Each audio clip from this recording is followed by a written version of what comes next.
आदाब, नमस्कार। फिर एक बार न्यू वीडियो में आप लोगों का स्वागत है। आशा है आप लोग सही से होंगे। आज हम ईरान और इजराइल के युद्ध 12 दिन के युद्ध के दौरान सीज फायर क्यों लगा, इस पर हम बात करेंगे।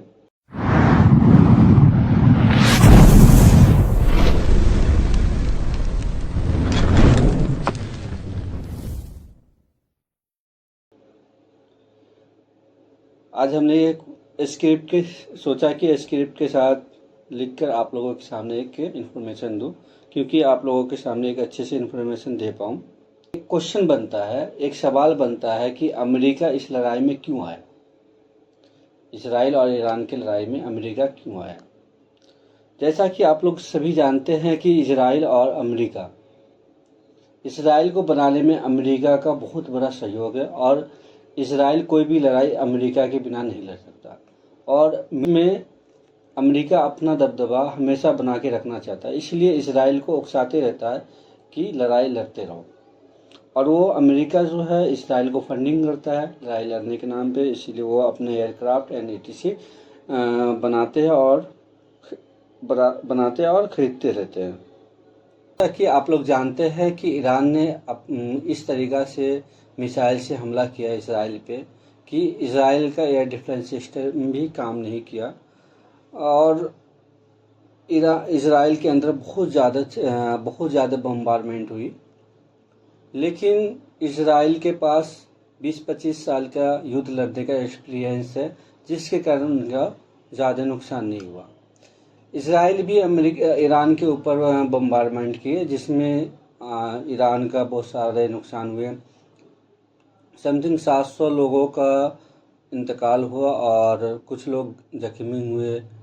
और इसी बीच में अमेरिका ने अपने B-2 बम्बर से ईरान के परमाणु रिएक्टर पे ईरान के न्यूक्लियर पावर प्लांट पे हमला करके गलती कर बैठे। और ईरान ने इसी बीच में अपना मौका तलाशते हुए अमेरिका के ऊपर हमला किए और अमेरिका के आर्मी बेस पे उन्होंने हमला करके साबित कर दिया कि अगर इस लड़ाई के बीच में अमेरिका आता है तो हम उससे भी लड़ाई करेंगे। और अमेरिका इसी लड़ाई के बीच में सीज फायर का ऐलान कर दिया और उन्होंने इसराइल से भी बोला कि आप सीज फायर कर दो, और ईरान से भी बोला कि हम इसके बाद कोई हमला नहीं करेंगे, आपके पलटवार के बाद हम कोई हमला नहीं करेंगे, आप भी सीज फायर कर दो। तो ईरान ने सीज फायर नहीं किया। उन्होंने पहले बोला कि हम जिस तरीक़ा से इसराइल ने हम पे हमला करके स्टार्ट किया था और हम इस लड़ाई को हमला करके अंत करेंगे। उन्होंने पहले 7-8 मिसाइल छोड़ के उसके बाद उन्होंने ऑफिशियल ऐलान किया कि हम सीज फायर करते हैं। और इस परमाणु रिएक्शन की तरफ से दबाव था दोनों कंट्री के ऊपर कि इस युद्ध को रोका जाए। और उन्होंने 1 घंटा का टाइम दिया गया कि आप एक रिपोर्ट शो पे जो आप परमाणु रिएक्शन नहीं कर रहे हैं। से रिकॉर्ड है कि ईरान हमेशा से न्यूक्लियर संशोधन के बारे में इंटरनेशनल परमाणु रिएक्शन को रिपोर्ट सौंपते आ रहा था कि हम कोई भी न्यूक्लियर संशोधन नहीं कर रहे, न हम करेंगे। लेकिन इस लड़ाई में उन्होंने डिक्लेयर कर दिए कि हम अपना परमाणु संशोधन के बारे में किसी भी कंट्री से शेयर नहीं करेंगे और ना मेरा परमाणु संशोधन कोई रोक सकता है। मैं इसी तरीक़ा से अपना परमाणु संशोधन स्टार्ट करके रखूँगा और मैं परमाणु बम बना के छोड़ूंगा। इस सीज फायर से हमें ये समझ में नहीं आया और लोगों बड़े जो यानी उन्हें वो भी कंफ्यूज में है कि हमें समझ में नहीं आया कि ये लड़ाई हुआ था क्यों, जब उनका इसराइल का मकसद ये था कि हम ईरान को परमाणु बम नहीं बनाने देंगे या परमाणु संशोधन नहीं करने देंगे।